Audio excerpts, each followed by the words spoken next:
A man lies beneath a desert tree, begging God to let him die. No enemy stands over him. No battle rages nearby. Only silence, sand, and a whispered prayer. It is enough. Now, O Lord, take away my life, for I am not better than my fathers. Who is this broken man, alone in the wilderness, praying for his own end? Rewind just a few days. This was the same voice that once shut the sky itself, holding back rain for years with a single word.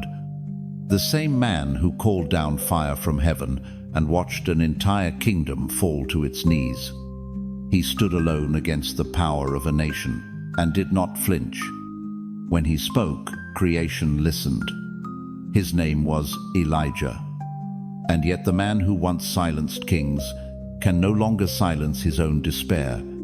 How does a prophet who watched fire fall from heaven end up wishing for his own death the very next day? This is not the story of Elijah at his strongest.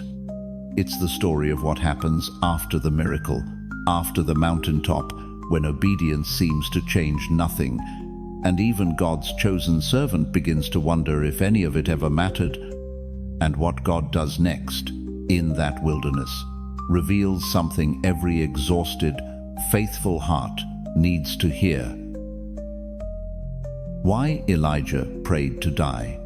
The untold story behind God's greatest prophet. No one wakes up one morning and decides to abandon God. It happens slower than that, one compromise at a time, one generation forgetting a little more than the last. Picture yourself born into this Israel. Your grandfather still remembered the covenant. Your father tolerated a foreign shrine here, a convenient alliance there. By the time you're grown, you can barely recall which God your neighbors pray to, and somehow it stopped feeling like it matters. That drift took decades. By the time Ahab took the throne, it was nearly complete. Ahab wasn't simply a weak king swept along by circumstance. He made choices, deliberate ones, to dismantle everything his nation had been built on. And his most catastrophic decision arrived by ship from the coast of Sidon. Her name was Jezebel. She brought more than a royal title into Israel. Her father, according to ancient historians, had been a priest of Astarte himself before he ever seized the throne of Sidon. Jezebel wasn't simply raised near this religion. She was raised inside it. She didn't come to Israel to tolerate the worship of the Lord alongside her own gods. She came to replace it. Other kings before Ahab had let pagan altars stand quietly beside the God of Israel. Jezebel wanted more than that. She wanted the competition gone completely. She hunted the Lord's prophets, one by one. Altars that had stood since the days of the judges came down. In their place rose shrines to Baal and poles to Asherah, multiplying across the hill country faster than anyone could tear them out. To the people bowing before them, Baal wasn't just a rival god. He was the one they believed controlled the rain, the harvest, the line between famine and plenty. Now imagine, you're one of the prophets still loyal to the Lord. You spent your life speaking God's word to kings who used to listen. Now you're hiding in a cave, surviving on bread passed to you in the dark, wondering if God has gone silent or if he's simply been forgotten. The same way you have. The priesthood, meant to guard the truth, had been bought or broken. Ordinary people no longer knew what they believed. They only knew that survival meant staying quiet. Israel had forgotten who it was. And it was into this exact darkness, not before it, not after it, but right in the middle of it, that God chose to act. Not through a king, not through a priest in Jerusalem, through a stranger walking in from the wilderness, carrying a message that was about to shut the sky. Who was he? And what gave a nobody from nowhere the nerve to challenge a queen who had never once been told no. Nobody walks into Ahab's throne room uninvited. Guards line the walls. Advisors murmur exactly what the king wants to hear. It's an ordinary day in Samaria until the doors open, and no one has announced the man now standing inside them. Sun-cracked skin, a cloak of coarse animal hair, the smell of open road, not palace perfume. In a court full of smooth diplomats and priests in fine linen, he looks like he wandered in from another world. His name is Elijah. From Tishbe, a rough settlement across the Jordan in Gilead hill country known for wilderness, not for producing men who spoke to kings. He doesn't bow. He doesn't wait to be addressed. As the Lord God of Israel liveth, before whom I stand, there shall not be dew nor rain these years, but according to my word, silence. No negotiation, no explanation, no warning of what Ahab might do to him for saying it. Just one sentence, and inside it, a claim no one in that room had ever dared make out loud. That the sky itself now answered to him, not to the king, and not to Baal. Then he turns and walks back out the way he came. Would you have said a single word back? Ahab didn't. By the time anyone found their voice, Elijah was already gone. Look closer at what he said, and one phrase carries the weight of everything. Before whom I stand. It's court language, the posture of an official standing ready in his king's presence, waiting on orders before he speaks a word of his own. Elijah is using the vocabulary of Ahab's own palace. He's just not talking about Ahab.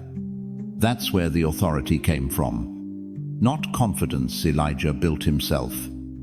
He spoke with that much certainty because he'd already spent time standing in a presence greater than any throne in Samaria, listening, long before he ever opened his mouth.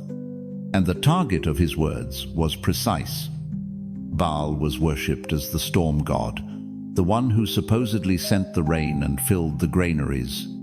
Elijah had just told Baal's most devoted defender that the sky belonged to someone else. Here's something remarkable. This drought may not live only in scripture. The historian Josephus, writing centuries later, quoted an old Phoenician record describing a severe, year-long drought during the reign of a king named Ithobal, Jezebel's own father, broken only after he prayed for rain. Josephus pointed to it as proof the biblical account was real history, not legend. Scholars still debate the exact dates, but the memory of that drought apparently outlived the kingdom that suffered it. One thing was no longer in question, inside Israel or out. For as long as the sky stayed dry, a single question would hang over the entire nation. Who actually controls the rain? Elijah walked back into the wilderness he'd come from, having just made himself the most wanted man in Ahab's kingdom. What happens to a man like that alone, with no army, no protection, is a different question. And it's about to get an answer. The throne room was the easy part.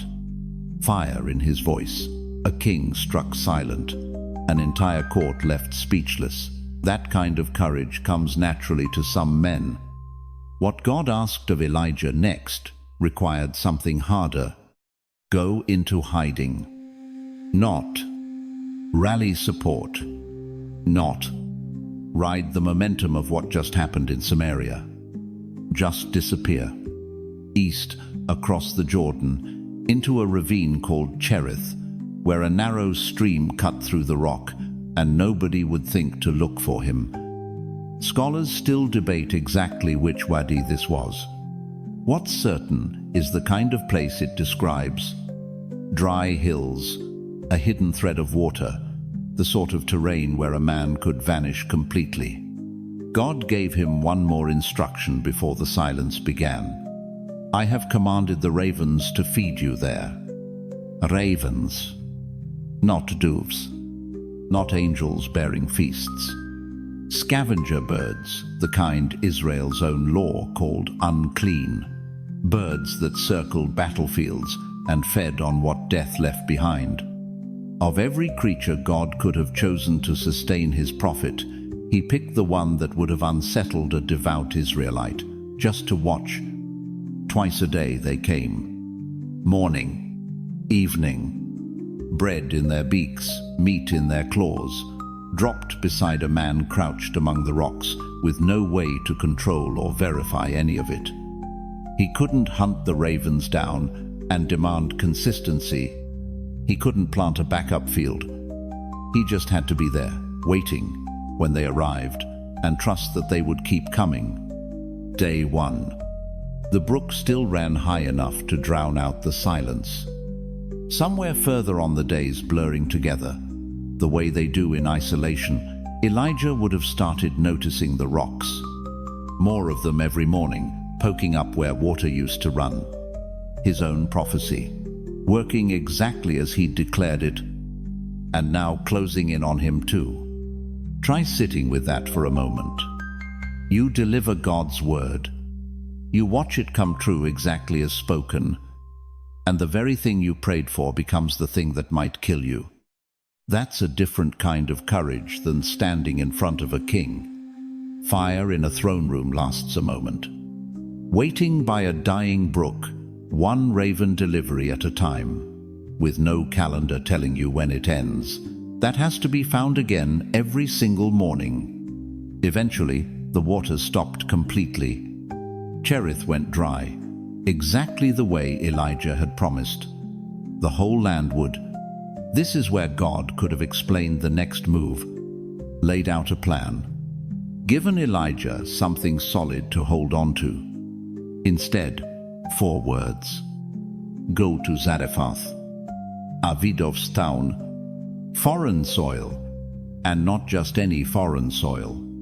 Zarephath sat on the coast between Tyre and Sidon, inside the very kingdom Jezebel had come from. God was sending his prophet, the man who had just declared war on Baal, to go live quietly in Baal's own backyard. Why there? Why a widow in a land with no reason to shelter an Israelite prophet on the run? Elijah wasn't told. He just had to walk there and find out. 2 sticks, maybe 3. That was the fuel the widow of Zarephath was gathering at the city gate when Elijah found her just enough for one small fire. She told him the truth immediately, without being asked twice. A handful of flour, a few drops of oil, and a plan to bake one final loaf, share it with her son, and then wait for both of them to starve. Elijah's response wasn't comfort. It was a request that must have sounded almost cruel. Feed him first, before her own child, using the last food she had on earth. If you were her, what would you have done? Every maternal instinct says, protect your child first. Every survival instinct in a famine says, guard what little is left. Elijah was asking her to override both, on nothing but a promise from a God she barely knew. Then he made her that promise. The jar of flour shall not be spent, and the jug of oil shall not be empty until the day that the Lord sends rain upon the earth. She had no proof, only a stranger's word against what her own eyes told her about how little flour remained. She made the bread anyway, and gave it to him first. What followed became the rhythm of her days. Morning. Open the jar, unsure. Flour enough for today. Evening. The jug, unsure again. Oil enough for tonight. Never more than that. Never a stockpile to end the uncertainty for good. Just enough, one day at a time. In a miracle so quiet, it must have started to feel almost ordinary. That may be the harder kind of faith to hold on to. Not the one dramatic miracle everyone remembers, the same small one, repeated, with no guarantee it repeats tomorrow. Then, one day, The boy didn't get up. The sickness moved fast. Within what feels like hours in the telling, breath left him completely in the same house where the flour never ran out, under the same roof where the oil kept refilling itself night after night. Whatever this miracle was protecting, it hadn't reached far enough to protect him. The widow turned on Elijah with grief that had nowhere else to go. "What have you against me, O man of God? You have come to me to bring my sin to remembrance and to cause the death of my son." She wasn't only mourning. She was trying to make the death make sense. A holy man had entered her home, and now her son was gone. So surely this was punishment for something. Elijah didn't argue with her. He took the boy's body from her arms, carried him upstairs to the room where he himself had been sleeping, and laid him down. And then the same prophet who had stood fearless in front of a king turned and argued with God. "O Lord my God, have you brought calamity even upon the widow with whom I stay by killing her son?" No polish in that prayer. No formula. A man demanding an answer in a house where his own obedience apparently hadn't been enough to keep a child alive. 3 times he stretched himself over the boy's body and pleaded for his life to return. Scripture gives no explanation for the number, no formula for future healers to copy, only a man who refused to stop asking until something changed. And something changed. The boy breathed again. Elijah carried him back downstairs, alive, warm, breathing, and placed him in his mother's arms. This woman, who had already watched a jar of flour defy explanation for months, said something she hadn't said even then. "Now I know that you are a man of God, and that the word of the Lord in your mouth is truth." Not after the flour lasted. Not after the oil never ran dry. After death itself was undone. In her own house, in her own arms.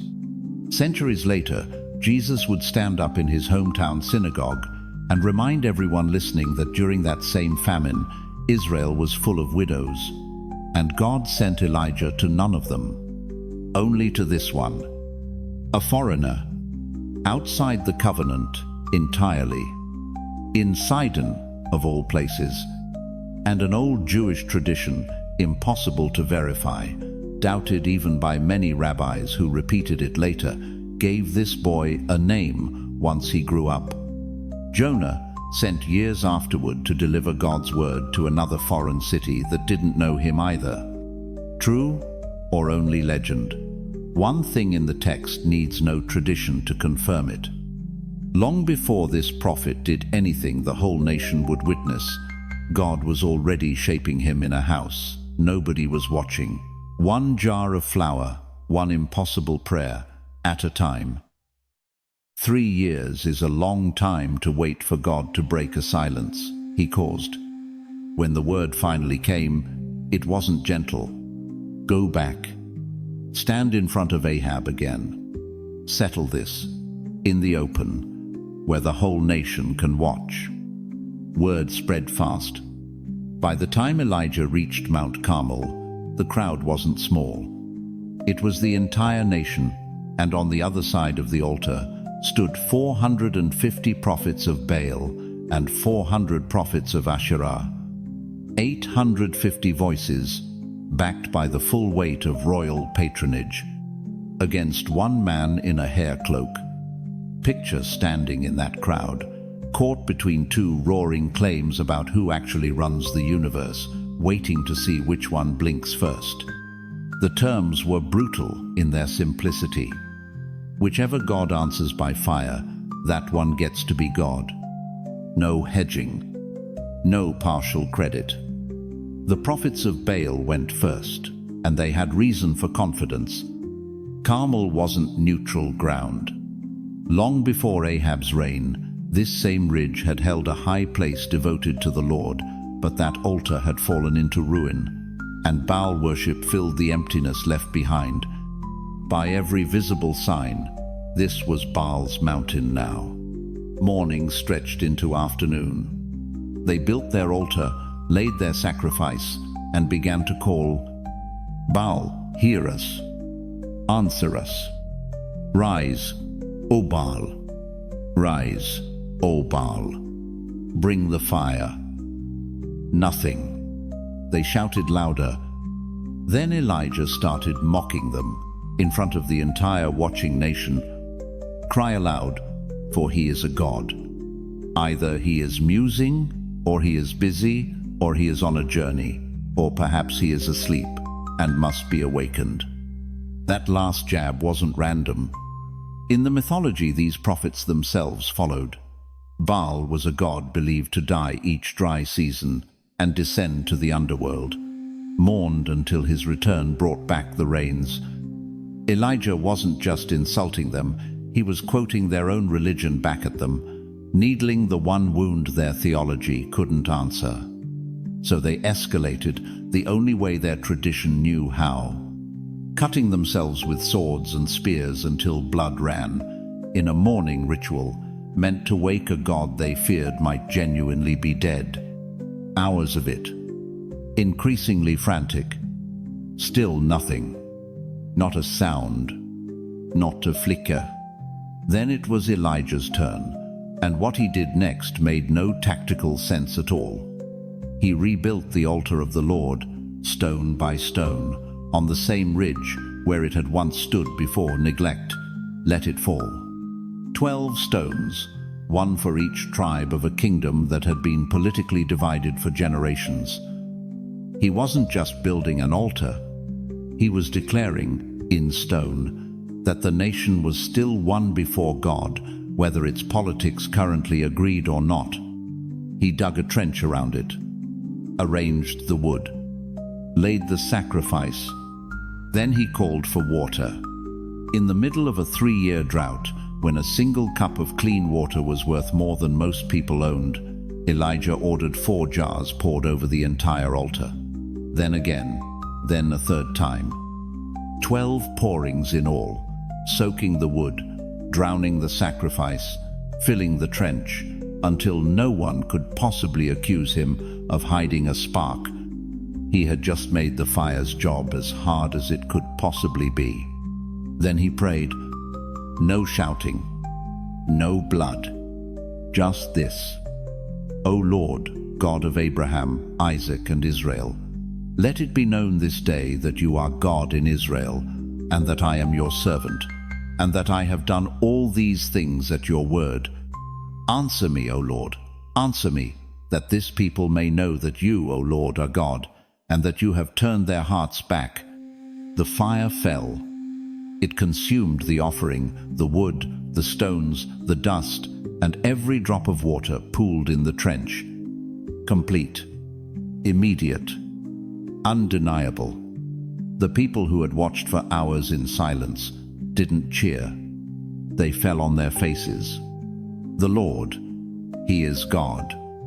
The Lord, He is God.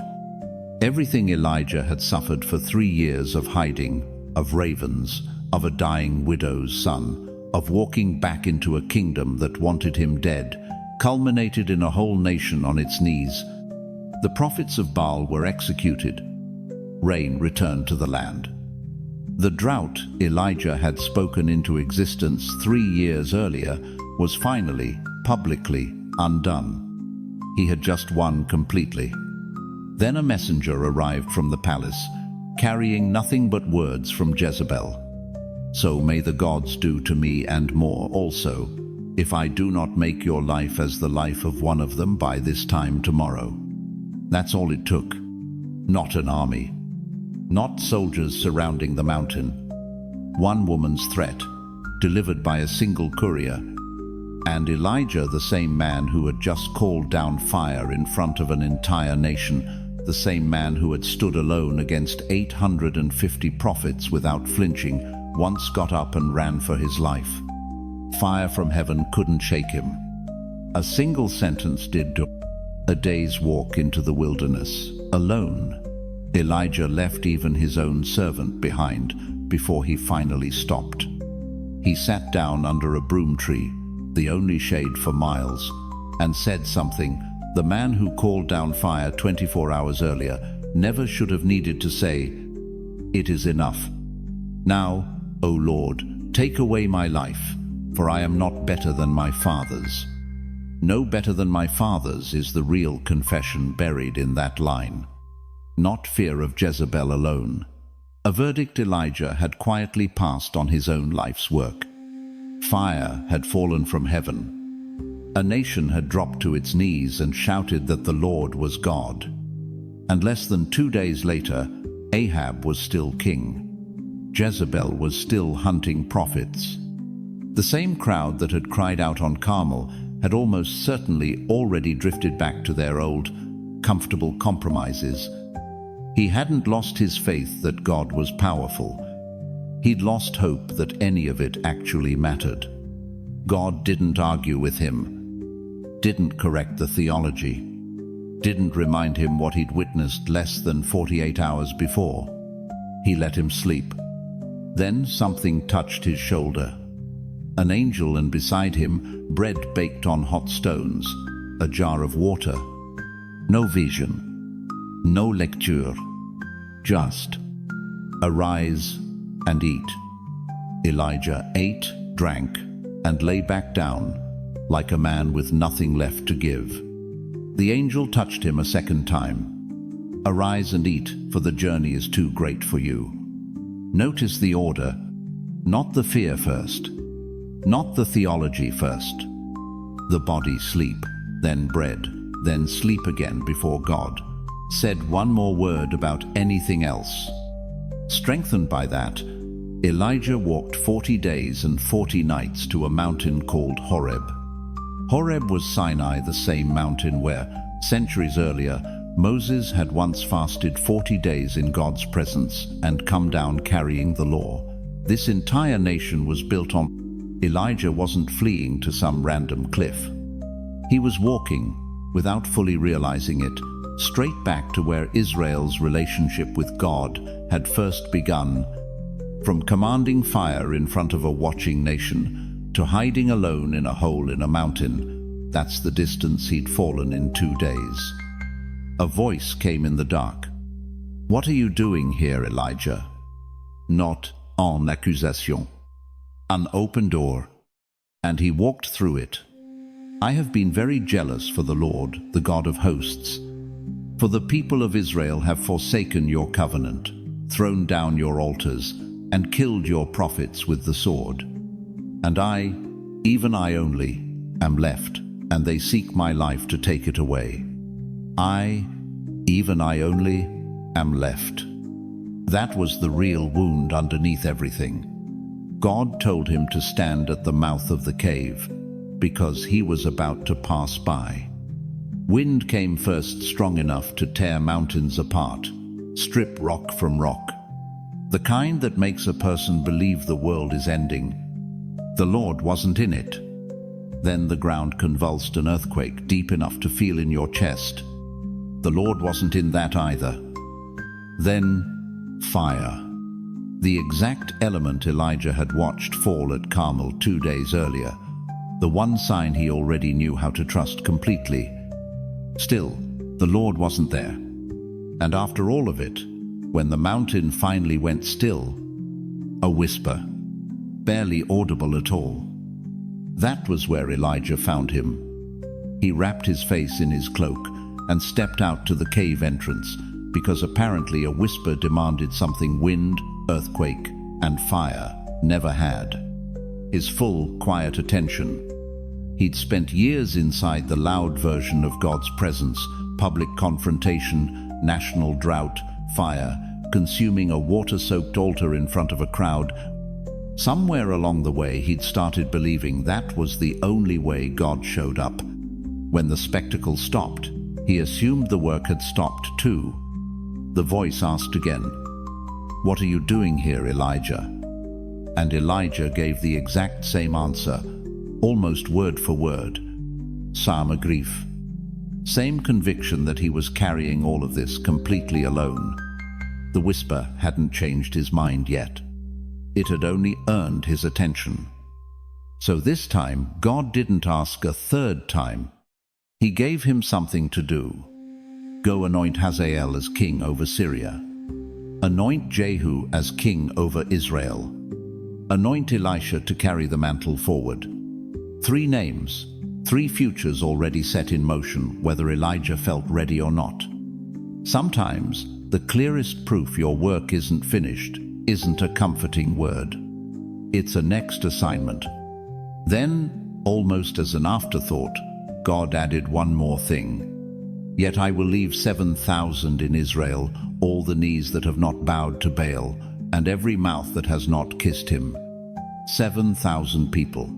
Elijah never met, never organized, never once saw standing beside him on Carmel quietly refusing Baal in homes and villages he would never visit. The entire time he believed he was the last faithful person left in the whole nation. He wasn't wrong about the darkness around him. He was wrong about being alone inside it. If you've ever done everything right and watched the world stay exactly the same the next morning, if you've ever felt like the last one still trying, while everyone else quietly gave up, this is the part of Elijah's story that was written for you. God didn't rebuke him for breaking. He fed him, let him sleep, met him gently in a whisper, and then told him something he had no way of knowing on his own. He was never as alone as his exhaustion told him he was. Neither are you. No wind this time, no fire, no earthquake, no whisper in a cave. Just an ordinary field, and the sound of oxen working the ground. Elijah found him there, Elisha, son of Shaphat, driving the 12th of 12 plow teams, working that same field. 12 yoke means 24 animals, which means this wasn't a small family plot. This was a serious operation, the kind that meant Elisha's father had land, workers, and a future already mapped out for his son. Nothing about this life needed fixing. Elijah walked up without a word, took off his own cloak, and threw it over Elisha's shoulders. That's the entire exchange. No sermon, no formal calling, just a mantle, landing on a man mid-furrow. It worked instantly, because everyone standing in that field already knew what it meant. A prophet's cloak wasn't just clothing. Years earlier, when King Saul grabbed at the prophet Samuel's robe as he turned to leave and tore it by accident, Samuel used that torn garment on the spot to announce that God was tearing the kingdom away from Saul completely. A transferred or torn mantle already spoke its own language in Israel. Elisha didn't need Elijah to explain what had just landed on him. He knew. He left the oxen standing in the furrow and ran after Elijah, asking for exactly one thing: "Let me kiss my father and my mother, and then I will follow you." Elijah's answer was almost dismissive. "Go back again, for what have I done to you?" Read that carefully. Elijah hadn't demanded anything. He hadn't spoken a single word during the whole encounter, just thrown a cloak and kept walking.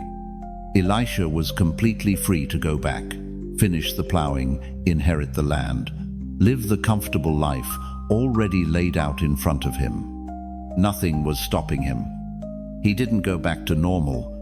He went back to the oxen, not to keep working them. He slaughtered them, right there. Broke apart the wooden plow equipment, the exact tools that made his old life possible, and used the wood as fuel to cook the meat. Then he fed the entire operation to the people around him, until there was nothing left to return to, even if he changed his mind by sunset. If you had to burn your own paycheck to prove you meant it, would you? Elisha didn't just say yes to Elijah. He made saying no impossible. No equipment left to farm with. No livestock left to sell. He didn't keep 1 foot in the old field and 1 foot on the road with the prophet. He closed the door behind himself, on purpose, before he'd even taken a single step forward.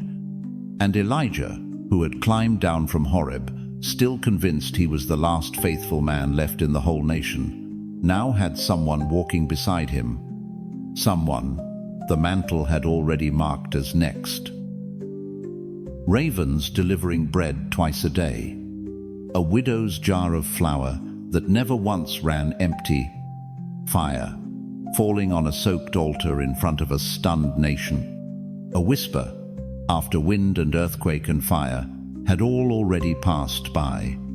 A cloak landing on a farmer's shoulders in the middle of a field. That was Elijah's ministry after his breaking point, not less dramatic than before. Horeb, just different. Quieter in places, shared in others. And it still wasn't the end. Years later, when Elijah's time on earth was finished, he didn't die the way everyone else eventually does. He and Elisha were walking together near the Jordan when, without warning, a chariot of fire and horses of fire appeared between them, and Elijah was swept up into heaven inside a whirlwind, while Elisha stood there, able to do nothing but watch. Before it happened, Elijah had given him one chance to ask for anything. Elisha's request. A double portion of Elijah's spirit. That phrase wasn't Elisha asking to be twice as powerful in some vague, competitive sense. In the inheritance law of that world, a double portion was specifically what the firstborn son received, twice the share of any other child. Because the firstborn carried the family name forward, Elisha wasn't trying to outdo his mentor. He was asking to be recognized, officially, as his true heir. One condition came attached. He would only receive it if he actually witnessed Elijah's departure. He did watch the whole thing, until the fire and the wind swallowed his mentor from view. Then he picked up the mantle that had fallen behind, the same one that had once landed on his shoulders in a farmer's field, and carried the calling forward himself. Scripture ends up recording 14 miracles through Elijah and 28 through Elisha. Exactly double. The request was granted in the plainest way. The text could show it. Even then, Elijah didn't disappear from the story. Centuries later, on a mountain again, Jesus was transfigured in front of 3 of his disciples, and 2 men appeared beside him, deep in conversation. Moses and Elijah.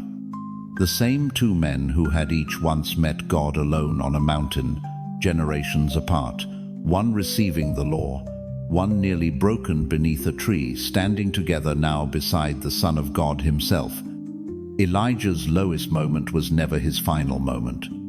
It was a chapter, not the ending. So if you're exhausted right now, if you've given everything and the results don't seem to match what it cost you, if you feel like the only one still holding on while everyone around you has quietly let go, this story was written for exactly that feeling. You're not the only one left. God can already see the 7,000. You can't.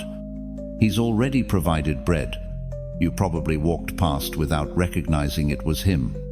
And the same voice that met Elijah in a whisper, after wind and earthquake and fire had already passed and failed to hold him, is still speaking now, just quietly enough that you have to actually stop and listen for it. Your breaking point was never meant to be your ending point. Somewhere out past a desert tree, a man once asked God to just let him die. God didn't argue with him. He fed him first. That's Elijah, fire and ravens, a widow's kitchen, and a king's throne room, a mountain of victory and a tree of despair, all belonging to the same man. If there's one thread running through every part of this story, it's this. Faithfulness was never the same thing as ease. Elijah obeyed God completely, and it cost him hiding in a ravine, depending on birds for food, watching a boy die in the house where he was staying, running for his life the very day after the biggest miracle of his career. Obedience didn't protect him from exhaustion. It walked him straight into it. And yet, at every one of those low points, God didn't show up with a lecture. He showed up with bread, with rest, with a whisper, with a successor walking beside him so he wouldn't have to finish the race alone. Elijah's greatest moment wasn't calling down fire in front of a nation. It was still being useful to God after he'd completely fallen apart, because that's the part of the story most of us actually live in. Personally, that's the piece that stays with me the most. It's easy to measure our own faith by the Carmel moments, the visible wins, the answered prayers everyone can see.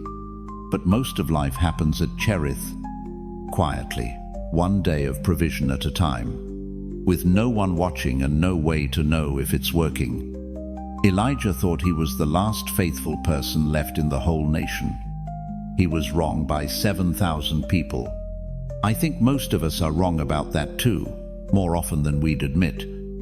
If this story met you somewhere today, if you're in your own version of that wilderness right now, I hope you walk away a little less convinced that you're carrying it alone. If this video meant something to you, hit subscribe so you don't miss the next one. There are a lot more of these stories still to tell.